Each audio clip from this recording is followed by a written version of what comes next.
সিলেটের গোয়াইনঘাটে উজান থেকে নেমে আসা পাহাড়ি ঢলে সৃষ্ট দুদিনের ভয়াবহ বন্যার পানি কমতে শুরু করেছে। পানি কমার সাথে সাথে ভেসে উঠছে বন্যার ক্ষতচিহ্ন। ক্ষতিগ্রস্ত বিভিন্ন ইউনিয়নের সড়ক, ব্রিজ, কালভার্ট পরিদর্শন করেছেন উপজেলা নির্বাহী অফিসার মোহাম্মদ তৌহিদুল ইসলাম। শুক্রবার সকালে সরেজমিনে গিয়ে দেখা যায় উপজেলার সবকটি এলাকার পানি রাস্তা থেকে নেমে যাওয়ায় বন্যায় সৃষ্ট ক্ষয়ক্ষতির চিত্র ফুটে উঠেছে।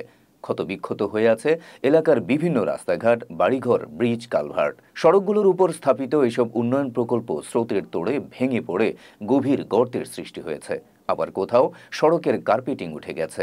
বন্যা দুর্গতদের জন্য উপজেলা প্রশাসনের তত্ত্বাবধানে প্রধানমন্ত্রী শেখ হাসিনার মানবিক সহায়তা ২,০০০ প্যাকেট শুকনো খাবার এবং ২০,০০০ পানি বিশুদ্ধকরণ ট্যাবলেট বিতরণ করা হয়। এদিকে দুদিন ধরে বন্যার পানি কমতে শুরু করায় স্বস্তি আসতে শুরু করেছে বন্যা দুর্গত মানুষের মাঝে।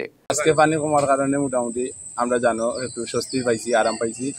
তখন দেখি বিকালবেলা কমেতে আমরা ঘর বাড়ি কিতা অবস্থা গিয়া দেখুন যে আজকে 2 দিনের বন্যায় খুব কষ্টে আসলাম, গরু বাছুর নিয়ে, ধান টান নিয়ে কমছে, কিছুটা শান্তি পাইছি, যার যে বাড়ি করে যাইতেছি। কিন্তু ধান তো 10 কাঠার মতো নষ্ট হয়ে গেছে, এগুলা পানিয়ে ভিজিয়া, কিছু ভাসে গেছে আর কিছু আটকাইছে।